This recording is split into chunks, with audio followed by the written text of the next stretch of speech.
La Bible avec Raouli, épisode 24 de Kadès à Moab. Les eaux de Mériba. 20. Les Israélites, toute la communauté, arrivaient le premier mois au désert de Sin. Le peuple s'établit à Kadès. C'est là que Myriam mourut et qu'elle fut enterrée. Il n'y avait pas d'eau pour la communauté. Alors ils s'ameutèrent contre Moïse et Aaron. Le peuple s'en prit à Moïse. Que nous n'avons-nous péri, disait-il, comme nos frères ont péri devant Yahvé. Pourquoi avez-vous conduit l'assemblée de Yahvé en ce désert? Pour que nous y mourions, nous et nos bêtes? Pourquoi nous avons fait monter d'Égypte pour nous conduire en ce sinistre lieu?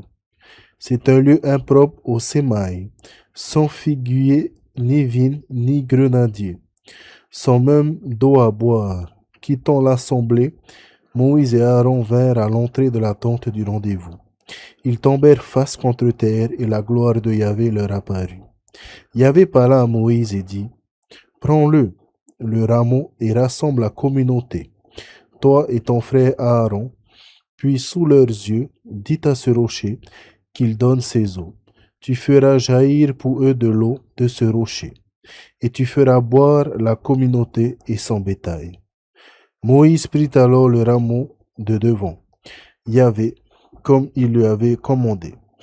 Moïse et Aaron convoquèrent l'assemblée devant le rocher. Puis il leur dit, « Écoutez donc, rebelles, ferons-nous jaillir pour vous de l'eau de ce rocher? » Moïse leva la main, et avec le rameau frappa le rocher par 2 fois. L'eau jaillit en abondance, la communauté et son bétail purent boire. Châtiment de Moïse et d'Aaron. Yahvé dit alors à Moïse et à Aaron, « Puisque vous ne m'avez pas cru capable de me sanctifier aux yeux des Israélites, vous ne ferez pas entrer cette assemblée dans le pays que je lui donne. Ce sont là les eaux de Mériba, où les Israélites s'en prirent à Yahvé, et où il manifesta par elles sa sainteté. » Édom refuse le passage. Moïse envoya de Kadès des messagers au roi d'Édom. Ainsi parle ton frère d'Israël. Tu sais, toi, quelle tribulation nous avons rencontrée. Nos pères sont descendus en Égypte, où nous sommes restés bien des jours, mais les Égyptiens nous ont maltraités, ainsi que nos pères. Nous en avons appelé à Yahvé. Il a entendu notre voix, et il a envoyé l'ange qui nous a fait sortir d'Égypte. Nous voici maintenant à Kadès, ville qui est aux confins de ton territoire. Nous voulons, s'il t'agrée, traverser ton pays. Nous n'irons pas à travers le champ ni les vignes. Nous ne boirons pas l'eau des puits. Nous suivrons la route royale sans nous écarter à droite ou à gauche, jusqu'à que nous ayons traversé ton territoire. Édom lui répondit, « Tu ne passeras pas chez moi, sinon je marcherai en armes à ta rencontre. » Les Israélites lui dirent, « Nous suivrons la grande route. Si nous buvons de ton eau, moi et mes troupeaux, j'en paierai le prix. Ce n'est pas une affaire que de me laisser passer à pied. » Édom répondit, « Tu ne passeras pas. » Et Édom marcha à sa rencontre, en grand nombre et en grande force. Édom ayant refusé à Israël le passage sur son territoire, Israël s'en écarta. Mort d'Aaron. Ils partirent de Kadès, et les Israélites, toute la communauté, arrivèrent hors la montagne. Yahvé parla à Moïse et à Aaron. À hors la montagne, sur la frontière du pays d'Édom, il dit, « Qu'Aaron soit réuni aux siens, car il ne doit pas entrer dans le pays que je donne aux Israélites, puisque vous avez été rebelles à ma voix, aux eaux de Mériba. Prends Aaron et Éléazar, son fils, et fais-les monter sur la montagne de Hor. Tu ôteras alors à Aaron ses vêtements pour en revêtir Éléazar, son fils. Et Aaron sera réuni aux siens.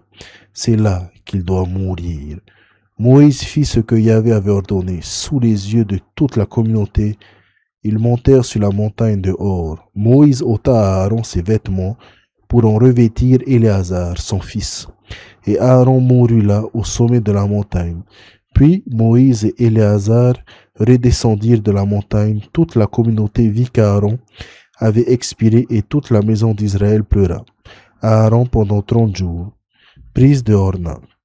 21. Le roi d'Arad, le Cananéen habitant au Négueb, apprit qu'Israël venait sur la route d'Atarim.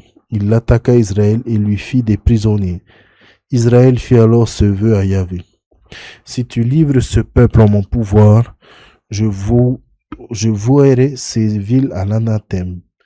Yahvé écouta la voix d'Israël et livra les Cananéens en son pouvoir. Ils les vouèrent à l'anathème, eux et leurs villes. On donna à ce lieu le nom de Horma. Le serpent d'Airain. Il partit de Hor la montagne par la route de la mer du Suf pour contourner le pays d'Édom. En chemin, le peuple perdit patience. Il parla contre Dieu et contre Moïse. Pourquoi ne vous avez fait monter d'Égypte pour mourir en ce désert? Car il n'y a ni pain ni eau. Nous sommes excédés de cette nourriture de famine. Dieu envoya alors contre le peuple les serpents brûlants, dont la morsure fit périr beaucoup de monde en Israël. Le peuple vint dire à Moïse, nous avons péché en parlant contre Yahvé et contre toi. Intercède auprès de Yahvé pour qu'il éloigne de nous ces serpents. Moïse intercéda pour le peuple et Yahvé lui répondit, façonne-toi un brûlon que tu placeras sur un étendard. Quiconque aura été mordu et le regardera restera en vie. Moïse façonna donc un serpent d'airain qu'il plaça sur l'étendard.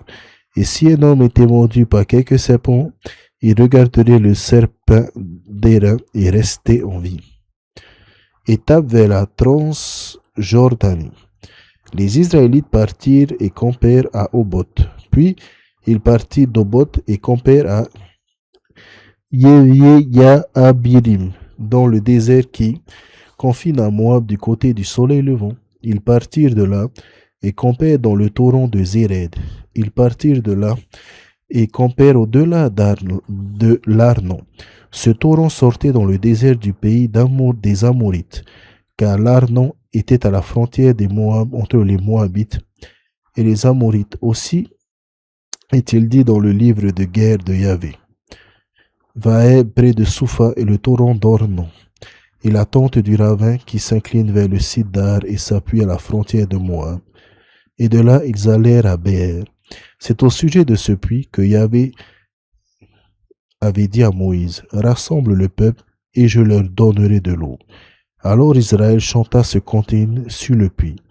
Chantez-le, le puits qu'ont creusé des princes, qu'ont fourré les chefs du peuple, avec le sceptre, avec leurs bâtons.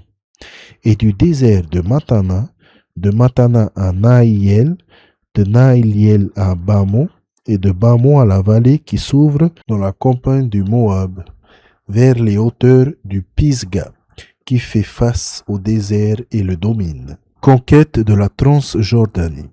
Israël envoya des messagers dire à Sion, roi des Amorites, « Je voudrais traverser ton pays. Nous ne nous écarterons pas à travers les champs ni les vignes. Nous ne boirons pas l'eau des puits. Nous suivrons la route royale jusqu'à que nous ayons traversé ton territoire. » Mais Sion ne laissa pas Israël traverser son pays. Il rassembla tout son peuple, marcha dans le désert à la rencontre d'Israël et atteignit Yaak, où il livra bataille à Israël. Israël le frappa du tranchant de l'épée et conquit son pays depuis l'Arnon jusqu'à Yabok, jusqu'aux fils d'Ammon, car Yazer se trouvait à la frontière ammonite. Israël s'empara de toutes ces villes. Il occupa toutes les villes des Amorites, Eshbon et toutes les descendances. Eshbon était en effet la capitale de Sion, roi des Amorites. C'est Sion qui avait fait la guerre au premier roi des Moab. De Moab, il lui avait enlevé tout son pays jusqu'à l'Arnon. C'est pourquoi les poètes disent « Venez à Eshbon, qu'elle soit rebâtie, qu'elle soit bien fondée, la ville de Sion. Un feu est sorti de Eshbon, une flamme de la cité de Sion. Elle a dévoré Ar Moab, englouti les hauteurs de l'Arnon. Malheur à toi, Moab, tu as perdu le peuple de Kémosh. Il a fait de ses fils des fuyards et de ses filles des captives. du roi des Amorites de Sion, mais leur postérité a été détruite depuis Heshbon jusqu'à Dibon, et nous avons mis le feu, depuis Nopha jusqu'à Medba. Israël s'établit dans le pays des Amorites. Moïse envoya espionner Yazer et Israël l'apprit, ainsi que ses dépendances. Il déposséda les Amorites qui habitaient. Puis ils prirent la direction du Bashan et ils montèrent. Le roi du Bashan, Og, marcha à leur rencontre avec tout son peuple pour livrer bataille à Édrei. Yahvé dit à Moïse, ne crains pas, car j'ai livré en ton pouvoir, lui, tout son peuple et son pays. Tu le traiteras comme tu as traité Sion, roi des Amorites, qui habitait à Heshbon. Ils le bâtirent, lui, ses fils et son peuple, sans que personne n'en réchappa. Ils prirent possession de son pays. 22. Puis les Israélites partirent et s'en allèrent camper dans les steppes de Moab au-delà du Jourdain vers Jéricho. Le roi de Moab fait appel à Balaam. Balak, fils de Sippor, vit tout ce qu'Israël avait fait aux Amorites. Moab fut pris de panique devant ce peuple, car il était fort nombreux. Moab eut peur des Israélites. Ils disent aux anciens de Madian, « Voilà, cette multitude en train de tout brouter autour de nous comme un bœuf broute l'herbe des champs. » Balak, fils de Sippor, était roi des Moab. En ce temps-là, il envoya des messagers, mandèrent Balaam, fils de Béor, à Béthor, sur le fleuve au pays des fils d'Amav. Il lui disait, voici que le peuple qui est sorti d'Égypte a couvert tout le pays. Il s'est établi en face de moi. Viens donc, je te prie, et maudis-moi ce peuple, car il est plus puissant que moi. Ainsi pourrons-nous le battre et le charger du pays, car je le sais, celui que tu bénis est béni, celui que tu maudis est maudit. Les anciens de Moab et les anciens de Madian partirent le salaire de l'augure en main. Ils vinrent trouver Balaam et lui transmirent les paroles de Balak. Il leur dit, passez ici la nuit, et je vous répondrai selon ce qu'on m'aura dit Yahvé. Les princes de Moab restèrent chez Balaam. Dieu vint à Balaam et lui dit, quels sont ces hommes qui sont chez toi? Balaam répondit à Dieu, Balak, fils de Sippor, roi de Moab, m'a fait dire ceci. Voici que le peuple qui est sorti d'Égypte a couvert tout le pays. Viens donc, maudis-le-moi. Ainsi pourrai-je le combattre et le chasser. Dieu dit à Balaam, tu n'iras pas avec eux, tu ne maudiras pas ce peuple, car il est béni. Au matin, Balaam se leva et dit au prince envoyé par Balak, partez pour votre pays, car Yahvé refuse de me laisser aller à vous. Les princes de Moab se levèrent, se rendirent auprès de Balak et lui dirent, Balaam a refusé de venir avec nous. Balak envoya de nouveau les princes, mais plus nombreux et plus considérés que les premiers. Ils se rendirent auprès de Balaam et lui dirent, ainsi a parlé Balak, fils de Sippor, ne refuse pas, je te prie, de venir jusqu'à moi, car je t'accorderai les plus grands honneurs et tout ce que tu me diras, je le ferai. Viens donc et maudis-moi ce peuple. Balaam fit aux envoyés de Balak cette réponse. Quand Balak me donnerait plein sa maison d'argent et d'or, je ne pourrai transgresser l'ordre de Yahvé mon Dieu, et aucune chose petite ou grande. Maintenant, passez ici la nuit, vous aussi, et j'apprendrai ce que Yahvé pourra me dire encore. Dieu vint à Balaam pendant la nuit et lui dit, ces gens ne sont pas venus t'appeler. Lève-toi, pars avec eux, mais tu ne feras pas ce que je te dirai. Au matin, Balaam se leva, scella son ânesse et partit avec les princes de Moab. L'ânesse de Balaam. Son départ excita la colère de Dieu, et l'ange de Yahvé se posta sur la route pour lui barrer le passage. Lui montait son ânesse et deux garçons l'accompagnaient. Or, l'ânesse vit l'ange de Yahvé posté sur la route, son épée nue à la main. Elle s'écarta de la route à travers champs, mais Balaam battit l'ânesse pour le ramener sur la route.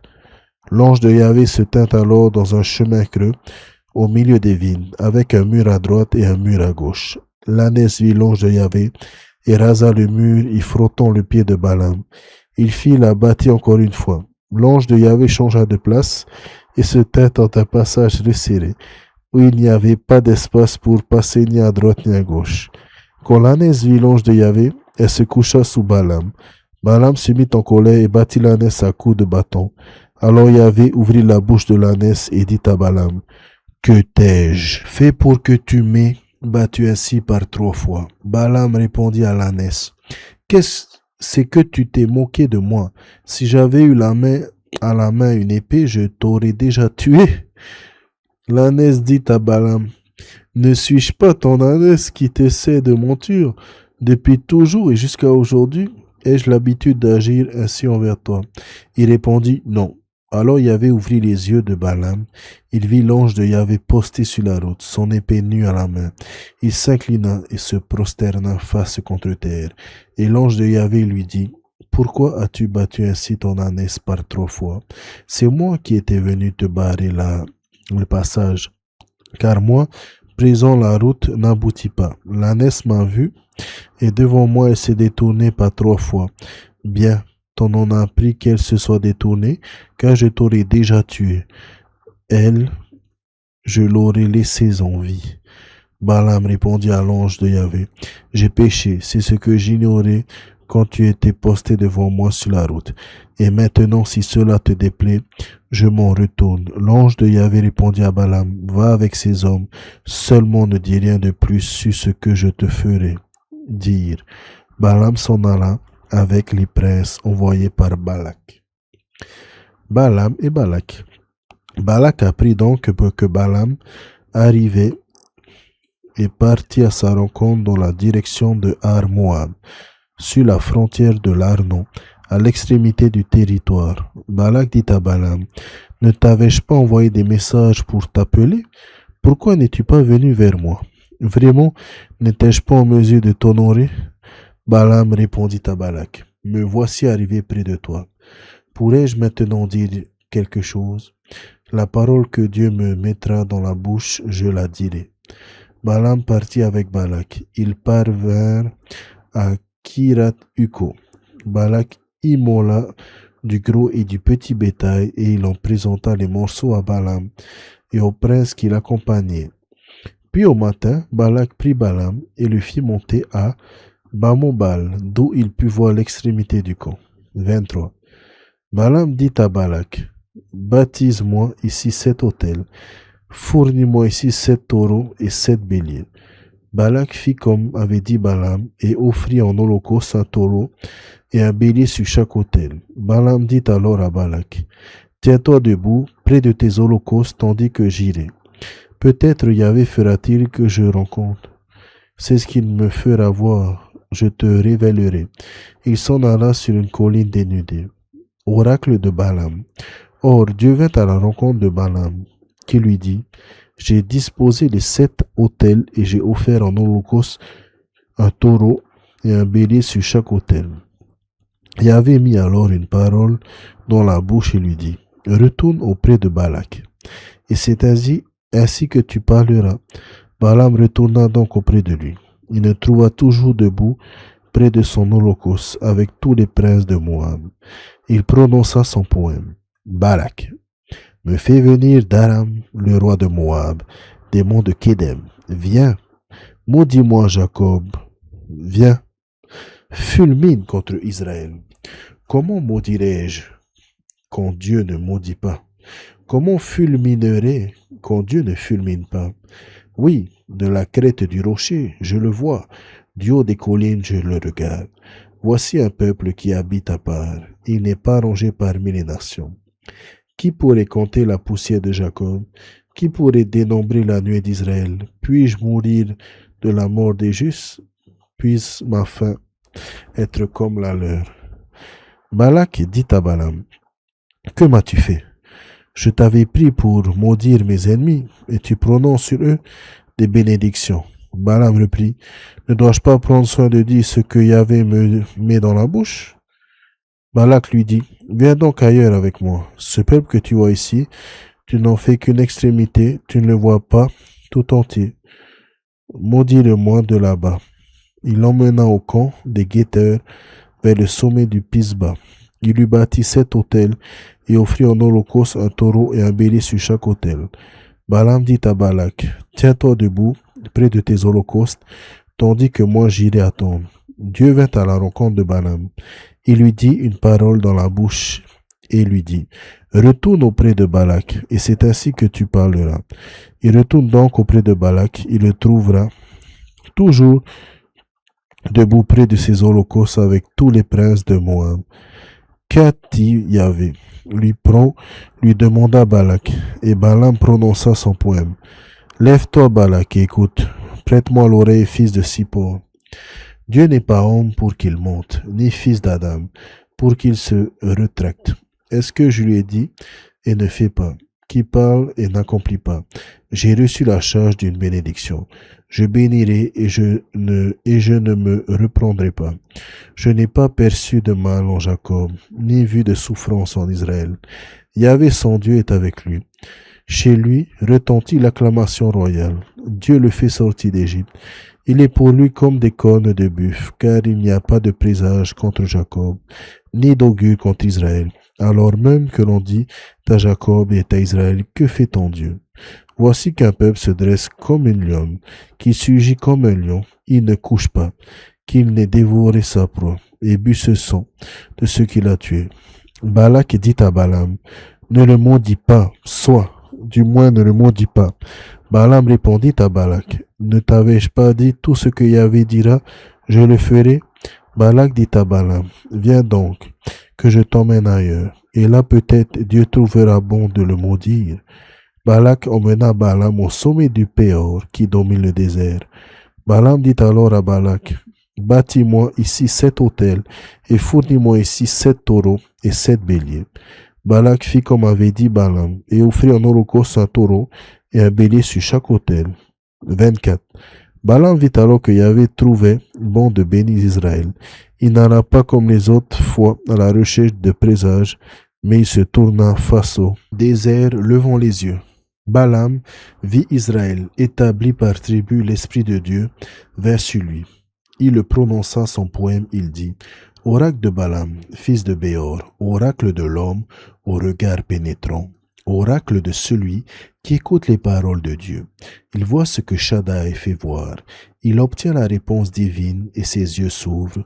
Que tes tentes sont belles, Jacob, et tes demeures, Israël, comme des vallées qui s'étendent, comme les jardins au bord d'un fleuve, comme des aloès que Yahvé a plantés, comme des cendres auprès des eaux. Un héros grandit dans sa descendance, il domine sur des peuples nombreux. Son roi est plus grand qu'Agag, sa royauté s'élève. Dieu le fait sortir d'Égypte, il est pour lui comme des cornes de buffle, il dévore le cadavre de ses adversaires, il leur brise les os, il s'est accroupi, il s'est couché, comme un lion, comme une lionne, qui le fera lever? Béni soit qui te bénit et maudit qui te bénit. Balak se mit en colère contre Balaam. Il frappa des mains, il dit à Balaam, je t'avais demandé pour maudire mes ennemis, et voilà que tu bénis, et par 3 fois. Et maintenant, déguerpis et va-t'en chez toi. J'avais dit que je te comblerai d'honneur. C'est Yahvé qui t'en a privé. Balaam répondit à Balak, n'avais-je pas dit déjà à tes messagers, quand Balak me donnerait plein sa maison d'argent et d'or, je ne pourrais transgresser l'ordre de Yahvé et faire de moi-même ni bien ni mal ce que Yahvé dira, c'est ce que je dirai. Maintenant que je pars chez les miens, viens, je vais t'aviser de ce que ce peuple fera ton peuple dans la suite des temps. Alors il prononça son poème, il dit, oracle de Balaam, fils de Béor, oracle de l'homme au regard pénétrant, oracle de celui qui écoute les paroles de Dieu, de celui qui sait la science du Très-Haut. Il voit ce que Shaddai fait voir, il obtient la réponse divine, à ses yeux s'ouvrent. Je le vois, mais non pour maintenant, je l'aperçois, mais non de près. Un astre issu de Jacob devint chef. Un sceptre se lève issu d'Israël, il frappa les tempes de Moab, et le crâne de tous les fils de Seth. Édom devient un pays conquis et Séhir. Israël déploie sa puissance. Jacob domine sur ses ennemis et fait périr les rescapés de Har. Balaam vit Amalek, il prononça son poème, il dit, Amalek, prémisse des nations, mais sa postérité périra pour toujours. Puis il vit les Kénites. Il prononça son poème, il dit, ta demeure fut stable, Caïn. et ton nid jugé sur le rocher, juché sur le rocher. Mais le nid appartient à Béor. Jusqu'à quand seras-tu captif d'Assur? Puis il prononça son poème. Il dit, des peuples de la mer se rassemblent au nord, des vaisseaux du côté de Kittim, ils oppriment Assur, ils oppriment Héber. Lui aussi périra pour toujours. Puis Balaam se leva, partit et retourna chez lui. Balak lui aussi passa son chemin. Israël à Péor. 25. Israël s'établit à Chittim. Le peuple se livra à la prostitution avec les filles de Moab. Elles l'invitèrent au sacrifice et leur Dieu, le peuple mangea et se prosterna devant leur Dieu. Israël s'étant ainsi commis avec le Baal de Péor, la colère de Yahvé s'enflamma contre lui. Yahvé dit à Moïse, prends tout le chef du peuple, empale-le à la face du soleil pour Yahvé. Alors l'ardente colère de Yahvé se détourna d'Israël. Moïse dit aux juges d'Israël que chacun mette à mort ceux de ces hommes qui ne sont commis par le Baal de Péor. Survint un homme des Israélites, amenant auprès de ses frères 7 Madianites, sous les yeux même de Moïse, et de toute la communauté des Israélites pleurant à l'entrée de la tente du rendez-vous. À cette vue, Pias, fils d'Éléazar, fils d'Aaron, le prêtre se leva du milieu de la communauté, saisit une lance, suivi d'Israélites dans l'Alcon. Et là, il les transperça tous les deux, l'Israélite et la femme en plein ventre. Le fléau qui frappait les Israélites fut arrêté. 24 000 d'entre eux étaient morts. Yahvé parla à Moïse et dit, Pinas, fils d'Éléazar, fils d'Aaron, le prêtre, a détourné mon courroux des Israélites, parce qu'il a été parmi eux, possède la même jalousie que moi. C'est pourquoi je n'ai pas dans ma jalousie achevé les Israélites. C'est pourquoi je dis, je suis accorde mon alliance de paix. Il aura pour lui et pour sa descendance après lui une alliance qui lui assurera le sacerdoce à perpétuité. En récompense de sa jalousie pour son Dieu, il pourra accomplir le rite d'expiation sur les Israélites. L'Israélite frappé, il avait été frappé par la Madianite, se nommait Zimri, fils de Salu, prince d'une famille de Siméon. La femme de Madianite qui avait été frappée se nommait Cosbi, fille de Cur, qui était chef d'un clan d'une famille en Madian. Yahvé parla à Moïse et dit, pressez les Madian et frappez-les, car ce sont eux qui vous ont pressé. Car le sacrifice contre vous, dans l'affaire de Péor et dans l'affaire de Cosbi, leur sœur, la fille d'un prince de Madian, celle qui fut frappée le jour du fléau survenu à cause de l'affaire de Péor.